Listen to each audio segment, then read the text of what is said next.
Hello friends, welcome to डाली quick revision classes. आज हम भारतीय संविधान एवं हमारी शासन व्यवस्था के बारे में पढ़ेंगे। ठीक है, तो चलिए स्टार्ट करते हैं। हमारा पहला क्वेश्चन है कि राष्ट्रीय गीत के रचयिता कौन है। राष्ट्रीय गीत के रचयिता कौन है? आप सभी को पता है कि राष्ट्रीय गीत के रचयिता कौन है। बंकिम चंद्र चट्टोपाध्याय, इनको चटर्जी भी कहते हैं। बंकिम चंद्र चटर्जी। ठीक है, बंकिम चंद्र चटर्जी। राज्यसभा में होने वाली सभाओं की अध्यक्षता कौन करता है? जो भी राज्यसभा में सभाएं होती हैं उनकी अध्यक्षता कौन करता है? उपराष्ट्रपति। कौन करता है? उपराष्ट्रपति करता है। राज्यसभा में जो भी सभाएं होती हैं उनकी अध्यक्षता कौन करता है? उपराष्ट्रपति करता है। नेक्स्ट है, किस देश के संविधान से मौलिक कर्तव्यों को लिया गया है? मौलिक कर्तव्यों को किस देश के संविधान से लिया गया है? यूएसएसआर से लिया गया है। यूएसएसआर मतलब रूस से लिया गया है। रूस से लिया गया है। मौलिक कर्तव्य को कहाँ से लिया गया है? रूस से लिया गया है। इसको पूर्व सोवियत संघ भी कहते हैं। क्या कहते हैं? पूर्व सोवियत संघ। यूएसएसआर, पूर्व सोवियत संघ या रूस, तीनों में से कुछ भी दे सकता है, तो कंफ्यूज ना होइएगा। इसको यूएसएसआर, रूस, पूर्व सोवियत संघ कहते हैं। भाग 4A से लिया गया है। ठीक है, 4A से लिया गया है और अनुच्छेद 51A से। मौलिक कर्तव्य को भाग 4A से लिया गया है और अनुच्छेद 51A से लिया गया है। अनुच्छेद 51A से लिया गया है। ठीक है, नेक्स्ट है, संविधान सभा ने राष्ट्रीय गान को अपनाया था। संविधान सभा ने राष्ट्रीय गान को कब अपनाया? राष्ट्रीय गान को कब अपनाया था? 24 जनवरी 1950 को। कब अपनाया गया था? 24 जनवरी 1950 को राष्ट्रीय गान को अपनाया गया था। ठीक है, भारतीय संविधान का निर्माण निम्नलिखित में से किसकी संस्तुति पर हुआ था? कैबिनेट मिशन की संस्तुति पर भारतीय संविधान का निर्माण हुआ था। अभी हम देख लेते मौलिक कर्तव्यों को कहाँ से लिया गया है। एक बार फिर से रिवाइज कर लेते हैं। मौलिक कर्तव्यों को कहाँ से लिया गया है? यूएसएसआर, रूस, पूर्व सोवियत संघ से लिया गया है। भाग 4A से और अनुच्छेद 51A से लिया गया है। नेक्स्ट पे बढ़ते हैं। नेक्स्ट है, भारतीय संविधान संविधान सभा द्वारा कब अंगीकृत किया गया था? कब अंगीकृत किया गया था? अंगीकृत का मतलब होता है स्वीकार करना। ठीक है, तो अंगीकृत का मतलब है स्वीकार करना। तो इसको कब अंगीकृत किया गया था भारतीय संविधान को? 26 नवंबर 1949 को। 26 नवंबर 1949 को कब किया गया था? 26 नवंबर 1949 को। भारतीय संविधान के, ये इम्पॉर्टेंट है कि भारतीय संविधान के इम्पॉर्टेंट है। ठीक है, इम्पॉर्टेंट है। भारतीय संविधान के सिद्धांत कहाँ से लिए गए? वैसे तो मैंने इसमें जितने भी क्वेश्चंस लिए हैं सारे क्वेश्चंस इम्पॉर्टेंट है और कहीं ना कहीं पूछे गए हैं, तो आप सब ध्यान से पढ़िएगा। नीति निर्देशक सिद्धांत कहाँ से लिए गए हैं? आयरलैंड से लिए गए हैं। आयरलैंड से लिए गए हैं। और अनुच्छेद नीति निर्देशक तत्व जो है अनुच्छेद 36 से 51 तक के हैं। कहाँ तक है? अनुच्छेद आर्टिकल 36 से 51, 36 से 51 तक के हैं। इसका मेन जो फोकस होता है कि आदर्श लोक कल्याणकारी राज्य की स्थापना करना होता है और ये कोई न्यायिक प्रक्रिया नहीं है। नेक्स्ट है, 11वीं अनुसूची का संबंध किससे है? 11वीं अनुसूची का संबंध ग्रामीण क्षेत्रों के स्थानीय स्वशासन से है। ग्रामीण क्षेत्रों के स्थानीय स्वशासन से है। शहरी क्षेत्रों के स्थानीय स्वशासन के संबंध में जैसे पूछा जाएगा, जैसे यहाँ पे पूछ लिया गया ग्रामीण स्थानीय स्वशासन कौन सी अनुसूची से संबंध है, तो ये 11वीं अनुसूची से संबंध है। इसी तरह 12वीं अनुसूची में क्या? 12वीं अनुसूची में शहरी क्षेत्रों के स्थानीय स्वशासन का संबंध है। ठीक है, तो नेक्स्ट पे बढ़ते हैं। नेक्स्ट है 6 से 14 वर्ष आयु के जो बच्चे होते हैं उनको निःशुल्क एवं अनिवार्य शिक्षा, निःशुल्क और अनिवार्य शिक्षा उपलब्ध कराएगा कौन? इसका उल्लेख किस अनुच्छेद में है? तो 21 का में है। किस में है? 21 का में है। 21 का में है कि वहाँ पे बच्चों को जो 6 से 14 वर्ष के बच्चे हैं उनको निःशुल्क एवं अनिवार्य शिक्षा दी जाएगी। नेक्स्ट है, ये भी इम्पॉर्टेंट है, पूछा जाता है कई बार और पूछा भी गया है। संवैधानिक उपचारों का अधिकार भारतीय संविधान के किस अनुच्छेद में उल्लिखित है? ये भी बहुत इंपॉर्टेंट है। संवैधानिक उपचारों का अधिकार वेरी इंपॉर्टेंट है और बहुत पूछा जाता है। संवैधानिक उपचारों का जो अधिकार है अनुच्छेद 32 में है। किसमें? अनुच्छेद 32 में है। इसमें क्या होता है कि यदि किसी विवाद को, कोई विवाद होता है, कोई विवाद है, उसको उच्च न्यायालय से उच्चतम न्यायालय में ले जाया जाता है अनुच्छेद 32 के द्वारा। उच्च न्यायालय से उच्चतम न्यायालय ले जाया जाता है। उच्चतम न्यायालय, ठीक है। उच्च न्यायालय से उच्चतम न्यायालय में ले जाया जाता है अनुच्छेद 32 को। और अनुच्छेद 32 को डॉक्टर भीमराव अंबेडकर ने संविधान का हृदय और आत्मा कहा था। क्या क्या था? अनुच्छेद 32 को भीमराव अंबेडकर ने, B.R. अम्बेडकर ने, B.R. अम्बेडकर ने क्या कहा था कि ये संविधान का हृदय और आत्मा है। क्या है? हृदय और आत्मा है। संविधान का हृदय है और आत्मा है। संविधान का हृदय है और आत्मा है, ठीक है। संविधान का हृदय और आत्मा है। तो अभी हमने इसमें क्या क्या इंपॉर्टेंट पॉइंट पढ़े हैं कि संवैधानिक उपचारों का जो अधिकार है अनुच्छेद 32 में है, ठीक है। अनुच्छेद 32 में इसमें 5 प्रकार की, अगर कोई जैसे कोई विवाद हो जाता है तो उसको उच्च न्यायालय से उच्चतम न्यायालय ले जाया जाता है अनुच्छेद 32 के द्वारा। और इसमें 5 प्रकार की रिटें भी जारी करी जाती हैं। 5 प्रकार की रिटें होती हैं। 5 प्रकार की रिटों का उल्लेख है इसके अंतर्गत। और अनुच्छेद 32 को ही B.R. अम्बेडकर ने संविधान का हृदय और आत्मा कहा था। क्या कहा था? हृदय और आत्मा कहा था संविधान का, ठीक है। नेक्स्ट पे बढ़ते हैं। पंचायती राज्य संगठन के बारे में संविधान के किस अनुच्छेद में उल्लेख किया गया है? अनुच्छेद 40 में पंचायती राज का उल्लेख करा गया है। भारतीय संविधान में मौलिक कर्तव्यों की संख्या कितनी है? मौलिक कर्तव्यों की संख्या कितनी है? 11 है। ये भी क्वेश्चन बहुत इंपॉर्टेंट है। मौलिक कर्तव्यों की संख्या कितनी है? 11 है। अभी मैंने आपको जस्ट अभी पढ़ाया था कि मूल कर्तव्य कितने हैं। मूल कर्तव्य कितने हैं? मतलब अभी तो वर्तमान में 11 हैं, पर मूल संविधान में एक भी मूल कर्तव्य नहीं था। मूल संविधान में एक भी मूल कर्तव्य नहीं था। मूल संविधान में एक भी मूल कर्तव्य नहीं था, ठीक है। मूल कर्तव्य कौन सी अनुच्छेद के अंतर्गत आते हैं? 51A में आते हैं और भाग 4A में। अभी मैंने आपको पीछे जस्ट पढ़ाया था, 4A में आते हैं और रूस से लिए गए हैं। कहाँ से लिए गए हैं? रूस से लिए गए हैं। और अभी वर्तमान में इनकी संख्या 11 है। लेकिन मूल संविधान में, ये बात आप याद रखिएगा कि मूल संविधान में एक भी मूल कर्तव्य नहीं था, ठीक है। सरदार स्वर्ण सिंह सीमा सुझाव पर इसको जोड़ा गया था। सरदार स्वर्ण सिंह सीमा मतलब उनके सुझाव पर इसको जोड़ा गया था मूल कर्तव्य को। बढ़ते हैं नेक्स्ट क्वेश्चन पे। नेक्स्ट है उत्तर प्रदेश स्थानीय स्वशासन कानून संशोधन अधिनियम 1994। स्वशासन कानून संशोधन अधिनियम 1994 किस संविधान संशोधन के बाद बनाया गया था? 74वें संविधान संशोधन के बाद बनाया गया था। भारत का नियंत्रक एक महालेखा परीक्षक संविधान के किस अनुच्छेद के तहत नियुक्ति होता है? भारत का जो नियंत्रक एवं महालेखा परीक्षक होता है, नियंत्रक एवं महालेखा परीक्षक होता है, भारत किस अनुच्छेद के तहत नियुक्त होता है? कौन से अनुच्छेद के तहत नियुक्त होता है? कैग इसको कहते हैं। क्या कहते हैं? CAG कैग, ठीक है। और ये किस अनुच्छेद के तहत नियुक्त होता है? अनुच्छेद 148 के तहत। अनुच्छेद 148 के तहत। वर्तमान समय में कौन है? गिरीश चंद्र मुर्मू। कौन है? गिरीश चंद्र मुर्मू। गिरीश चंद्र मुर्मू। और इसे कंट्रोलर एंड ऑडिटर जनरल कहते हैं। कैग कहते हैं। क्या कहते हैं? CAG CAG. इसको कंट्रोलर एंड ऑडिटर जनरल कहते हैं। और इसकी जो नियुक्ति कौन करता है? गिरीश चंद्र मुर्मू जो नियंत्रक एवं महालेखा परीक्षक हैं, इनकी नियुक्ति कौन करता है? राष्ट्रपति करता है। कौन करता है? राष्ट्रपति करता है। इनकी नियुक्ति कौन करता है? ये क्वेश्चन पूछा जा सकता है कि इनकी नियुक्ति कौन करता है, तो राष्ट्रपति करता है। और इनका जो कार्यकाल होता है कितने वर्ष तक के होता है? 6 वर्ष या 65 वर्ष की आयु तक के होता है। इनका जो कार्यकाल होता है 6 वर्ष या 65 वर्ष की आयु तक के, ठीक है।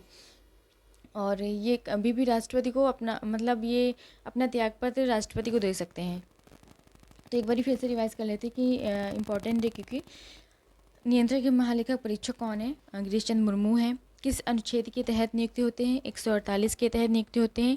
और इनको कैग भी कहते हैं, जो जिसका मतलब होता है कंट्रोलर एंड ऑडिटर जनरल, ठीक है। और इनको नियुक्ति पति कौन देता है? राष्ट्रपति नियुक्ति करता है। और ये 6 से 65 वर्ष मतलब 6 वर्ष अधिकतम इनका जो कार्यकाल होता है, या फिर 65 वर्ष की आयु तक के, ठीक है, जो भी पहले पूरा हो जाए। और हाँ, बस इतना ही अभी इम्पोर्टेंट। अगला है सदन के बैठकों के लिए गणपूर्ति के कितने सदस्यों की उपस्थिति अनिवार्य होती है? सदस्यों की उपस्थिति अनिवार्य होती है। तो यहाँ पे होगा कि 1/10 सदस्यों की जो उपस्थिति होती है वो अनिवार्य होती है। और यहाँ पे होगा हमारा 1/10, नीचे लिख गया है। सदस्यों की जो उपस्थिति होती है वो अनिवार्य होती है, ठीक है।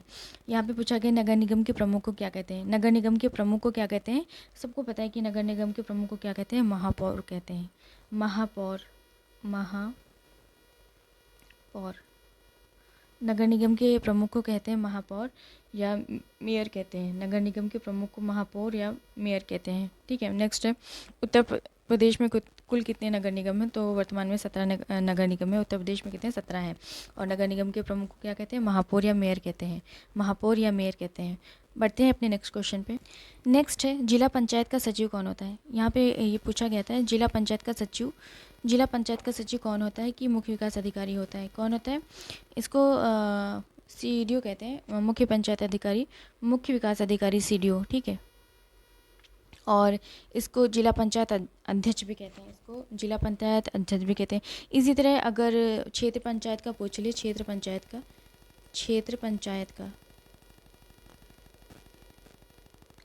ठीक है।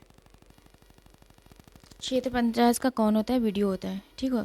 क्षेत्र पंचायत का कौन होता है, BDO होता है, जिसको खंड विकास अधिकारी कहते हैं। क्या कहते हैं, ब्लॉक प्रमुख या खंड विकास अधिकारी कहते हैं। खंड विकास अधिकारी, ब्लॉक प्रमुख या खंड विकास अधिकारी कहते हैं। अगर आपसे पूछ लेता है कि ग्राम पंचायत का, तो ग्राम पंचायत का आप सभी को पता है, ग्राम पंचायत का कौन होता है। अगर ग्राम पंचायत का पूछ लेता तो कौन होता है, सरपंच होता है या प्रधान होता है। कौन होता है, इसको सरपंच भी कह सकते हैं और प्रधान भी कहते हैं। नेक्स्ट पे बढ़ते हैं। उत्तर प्रदेश पंचायती राज अधिनियम कब पारित किया गया था। उत्तर प्रदेश पंचायती राज अधिनियम कब पारित किया गया था, 1947 में, ठीक है। ये इम्पोर्टेंट है, किस संविधान संशोधन द्वारा पंचायती राज संस्थाओं को संवैधानिक दर्जा प्रदान किया गया था। 73वें संविधान संशोधन के द्वारा पंचायती राज संस्थाओं को संवैधानिक दर्जा प्रदान किया गया था। 73वां संविधान संशोधन कौन सा था, कि 1992 और 93 संविधान संशोधन के द्वारा पंचायतों को संवैधानिक दर्जा प्रदान करा गया था। ये इम्पोर्टेंट है, वैसे इम्पोर्टेंट तो सभी हैं पर याद रखें आप। 2 अक्टूबर 1959 को भारत में पंचायती राज का शुभारंभ निम्नलिखित में से कहाँ पर किया गया था। नागौर, राजस्थान में किया गया था। पंचायती राज का शुभारंभ कहाँ पे किया गया था, 2 अक्टूबर 1959 को राजस्थान के नागौर में किया गया था। नेक्स्ट है, भारत में पंचायती राज की त्रिस्तरीय व्यवस्था का अनुमोदन किसने किया गया था। आप सभी को पता है, बलवंत राय मेहता समिति के द्वारा त्रिस्तरीय व्यवस्था का अनुमोदन किया गया था, प्रारंभ किया गया था। नेक्स्ट पे चलते हैं। नेक्स्ट है, पंचायत चुनाव के लिए उम्मीदवारों की न्यूनतम आयु कितनी होनी चाहिए, 21 वर्ष होनी चाहिए। पंचायत चुनाव के लिए उम्मीदवारों की न्यूनतम आयु कितनी होनी चाहिए, 21 वर्ष होनी चाहिए। ग्राम पंचायतों की आय का स्रोत क्या होता है।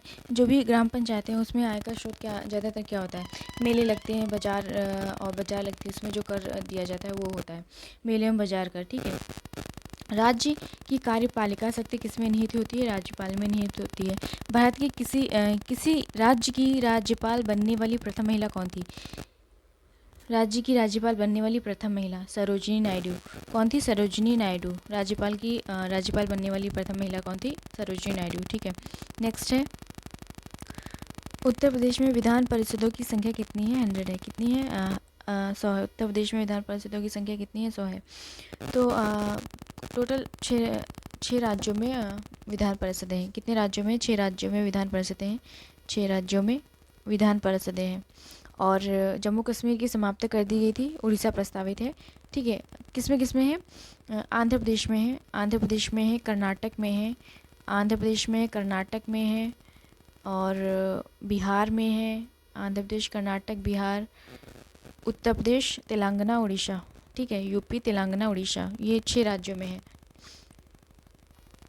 नेक्स्ट है, किस अनुच्छेद के अनुसार उच्च न्यायालय 5 प्रकार की रेटें जारी करता है। अनुच्छेद 226 के अनुसार जो उच्च न्यायालय है 5 प्रकार की रेटें जारी करता है, ठीक है। तो इसकी 5 प्रकार की रेटें जारी कर, और वो 5 प्रकार की रेटें कौन सी होती हैं। पहली होती है अधिकार परीक्षा। कौन सी होती है, अधिकार परीक्षा। और दूसरी होती है परमादेश, अधिकार परीक्षा, परमादेश।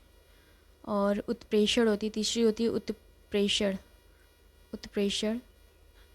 और चौथी होती है प्रतिषेध और बंदी प्रत्यक्षीकरण। प्रतिषेध, प्रतिषेध, प्रतिषेध और बंदी प्रत्यक्षीकरण।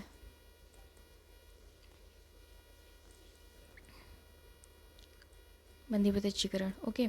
पहली कौन सी होती है? अधिकार परीक्षा होती है। दूसरी परमादेश होती है। तीसरी उत्प्रेषण होती है। और फोर्थ होती है प्रतिबंध लेख। पांचवी होती है बंदी प्रत्यक्षीकरण। नेक्स्ट है, उच्चतम न्यायालय के मुख्य न्यायाधीश की नियुक्ति कौन करता है? मुख्य न्यायाधीश की नियुक्ति कौन करता है? राष्ट्रपति करता है। कौन करता है? राष्ट्रपति करता है। वर्तमान में भारत में कितने उच्च न्यायालय हैं? तो 24 उच्च न्यायालय हैं, सॉरी 25 उच्चतम न्यायालय हैं। 25, वर्तमान में भारत में 25 उच्च न्यायालय हैं। आंध्र प्रदेश के अमरावती में 25वां स्थापित किया गया है। आंध्र प्रदेश के अमरावती में, आंध्र प्रदेश के अमरावती 25वां उच्च न्यायालय स्थापित किया गया है। कितने उच्च न्यायालय हैं? 25। कितने उच्च न्यायालय हैं? 25। वर्तमान में भारत में कितने उच्च न्यायालय हैं? 25 उच्च न्यायालय हैं। 25वां कहाँ स्थापित किया गया है? आंध्र प्रदेश के अमरावती में स्थापित किया गया है। नेक्स्ट है, विधान परिषद का सदस्य बनने के लिए कम से कम कितनी वर्ष की आयु होना आवश्यक है? कम से कम कितने वर्ष की आयु होना आवश्यक है? 30 वर्ष की आयु होना आवश्यक है, ठीक है। प्रदेश के राज्यपाल की नियुक्ति कौन करता है? राष्ट्रपति करता है। प्रदेश के राज्यपाल की नियुक्ति कौन करता है? राष्ट्रपति करता है। राष्ट्रपति करता है। मत डालने के लिए कम से कम कितनी वर्ष की आयु होना चाहिए? कम से कम कितने वर्ष की आयु होना चाहिए? 18 वर्ष की। हमारे प्रदेश का उच्चतम न्यायालय कहाँ स्थित है? प्रयागराज में स्थित है, सभी को पता है। हमारे प्रदेश का जो उच्च न्यायालय है, हाई कोर्ट है, वो कहाँ स्थित है? प्रयागराज में स्थित है। हमारा राष्ट्रीय पक्षी क्या है? मोर है, सबको पता है हमारा राष्ट्रीय पक्षी क्या है? मोर है। भारत का राष्ट्रीय चिन्ह क्या है? सारनाथ। ये क्वेश्चन इंपॉर्टेंट है। भारत का राष्ट्रीय चिन्ह क्या है? सारनाथ। भारत का राष्ट्रीय चिन्ह कहाँ से लिया गया है? कहाँ से लिया गया है? सारनाथ से। और राष्ट्रीय चिन्ह क्या है? अशोक स्तंभ। क्या है? अशोक स्तंभ है। क्या है? अशोक स्तंभ है। राष्ट्रीय चिन्ह क्या है? अशोक स्तंभ है। और कहाँ से लिया गया है? सारनाथ से लिया गया है। हमारे राष्ट्रध्वज की लंबाई और चौड़ाई का अनुपात कितना होता है? 3:2 होता है। राष्ट्रीय गीत किसके द्वारा लिखा गया था? बंकिम चंद्र चटर्जी के द्वारा राष्ट्रीय गीत लिखा गया था। बंकिम चंद्र चटर्जी के द्वारा राष्ट्रीय गीत लिखा गया था। नेक्स्ट है, भारत की संविधान सभा की प्रारूप समिति के अध्यक्ष कौन थे? प्रारूप समिति के अध्यक्ष, ये पूछा जाता है, इंपॉर्टेंट है। प्रारूप समिति के अध्यक्ष कौन थे? डॉक्टर BR अम्बेडकर, ठीक है। भारतीय संविधान में उल्लेखित स्वतंत्रता, समानता, बंधुता की संकल्पना किससे प्रेरित है? फ्रांस के संविधान से प्रेरित है। किससे प्रेरित है? स्वतंत्रता, समानता, बंधुत्व की संकल्पना किससे प्रेरित है? फ्रांस से प्रेरित है, फ्रांस से। अगला है, भारतीय संविधान का निम्नलिखित में से समता का अधिकार, समता के अधिकार से संबंधित है। अनुच्छेद 14 समता के अधिकार से संबंधित है। इसी तरह अनुच्छेद 17 अस्पृश्यता से संबंधित है। अस्पृश्यता, छुआछूत से संबंधित है, ओके। ये पूछा जाता है। अनुच्छेद 17 भी इम्पोर्टेंट है। भारतीय दंड संहिता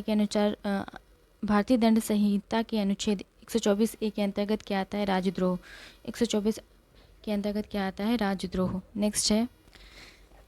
नेक्स्ट है, भारतीय संविधान में कितनी अनुसूचियाँ हैं? तो भारतीय संविधान में कितनी अनुसूचियाँ, आप सभी को पता है कि भारतीय संविधान में 12 अनुसूची हैं। कितनी है? 12 अनुसूची हैं। एक बार हम जल्दी से देख लेते हैं कि देखो, पहले में क्षेत्रफल आता है, दूसरे में वेतन आता है, ठीक है। और तीसरे में शपथ आती है, शपथ आती है। ऐसे मैं बोल के बता रही हूँ। चौथे में सीटों का आवंटन है। पाँचवें में जनजाति क्षेत्र है। और छठे में पूर्वोत्तरी राज्य है, असम, मेघालय, त्रिपुरा, मिजोरम। सातवें में संघ सूची, राज्य सूची, समवर्ती सूची है। मूल संविधान में आठवीं में क्या है कि भाषा है, ठीक है, भाषा है। और 9वीं में भूमि सुधार है। 10वीं में दल बदल है। 11 में पंचायती राज है। 12 में नगर पालिका है। और हाँ, हो गया। 12वें नगर पालिका है। और इसमें फिर संशोधन किए गए थे, फिर मैं कभी आपको बताऊंगी। नेक्स्ट है, भारतीय संविधान का अनुच्छेद 228 उच्च न्यायालय में स्थानांतरण किससे संबंधित है? राज्य सरकार से है। कौन सा अनुच्छेद प्रत्येक नागरिक के मौलिक कर्तव्यों को निर्दिष्ट करता है? मौलिक कर्तव्य किसमें है? अनुच्छेद 51A में है, ठीक है। किसमें? अनुच्छेद 51A में है। समान नागरिक संहिता भारतीय संविधान के किस अनुच्छेद में है? अनुच्छेद में उल्लेख किया गया है, तो अनुच्छेद 44 में इसका उल्लेख किया गया है, समान नागरिक संहिता। समान नागरिक संहिता किस में है? समान नागरिक संहिता अनुच्छेद 44, समान नागरिक संहिता, नागरिक संहिता। इसको आप ऐसे भी याद कर सकते हैं, जैसे ये लिखा हुआ है समान नागरिक संहिता, तो यहाँ पे 4 और 4 हो गया, तो ये दोनों समान हैं। तो इस ट्रिक से भी आप याद कर सकते हैं कि समान है तो समान नागरिक संहिता, 4 है तो समान, मतलब दोनों समान है तो समान नागरिक संहिता। ठीक है, बढ़ते हैं नेक्स्ट पे।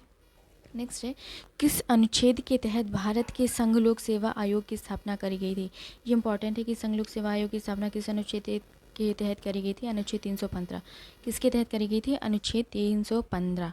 भारत के संघ लोक सेवा आयोग की स्थापना किसके तहत करी गई थी? अनुच्छेद 315। नेक्स्ट है, भारतीय संविधान का अनुच्छेद 356 किसके बारे में है? 356 किसके बारे में? राज्य में राष्ट्रपति का शासन लागू होगा, ये कहा गया है कि अनुच्छेद 356 के अंतर्गत राज्य में किसका शासन लागू होगा? राष्ट्रपति के शासन लागू होगा। और किस अनुच्छेद में कहा गया? 356 के में कहा गया। इंपॉर्टेंट है, याद रखिएगा। ठीक है, नेक्स्ट है, भारतीय संविधान का अनुच्छेद 343 किसके बारे में है? जो भी कार्यालय काम होंगे उसमें हिंदी भाषा के रूप में होंगे, ठीक है, हिंदी यूज़ करी जाएगी। जो भी कार्यालय काम होंगे उसमें हिंदी भाषा यूज़ करी जाएगी। भारत में किस प्रकार का लोकतंत्र है? प्रतिनिधियों का है, लोकतंत्रात्मक है। ठीक है, भारत में किस प्रकार का लोकतंत्र है? लोकतंत्रात्मक, प्रतिनिधियों का है। नेक्स्ट है, भारतीय नागरिकता किसके द्वारा दी जाती है? भारत के राष्ट्रपति के द्वारा भारतीय नागरिकता दी जाती है। किस राज्य ने सर्वप्रथम पंचायत राज्य अपनाया था? राजस्थान ने। आपको सभी को पता है कि राजस्थान ने सबसे पहले पंचायती राज्य अपनाया था। राष्ट्रपति संघ सरकार का कोई भी कार्य किस प्रकार से राज्य सरकार को सौंप सकते हैं? राज्य सरकार के परामर्श के द्वारा सौंप सकते हैं। नेक्स्ट है, अगला है कि भारत के जो राष्ट्रपति होते हैं कितने राज्यसभा सदस्यों को मनोनीत कर सकते हैं? 12। कितने राज्यसभा सदस्यों को मनोनीत कर सकते हैं? 12। इंपॉर्टेंट है, कितने राज्यसभा सदस्यों को मनोनीत कर सकते हैं? 12। द्विसदनीय विधायिका का अर्थ है निचली और ऊपरी सदन। निचली और ऊपरी सदन। राज्यसभा की कुल कितनी संख्या है? 250। राज्यसभा की कुल कितनी संख्या है? 250। लोकसभा के पहले स्पीकर कौन थे? जीवी मावलंकर थे। जीवी मावलंकर लोकसभा के पहले स्पीकर थे। तो आज के लिए बस इतना ही, मिलते हैं नेक्स्ट क्लास में। अगर वीडियो अच्छी लगी है तो चैनल को ज़रूर सब्सक्राइब करें, लाइक करें, शेयर करें। Thank you.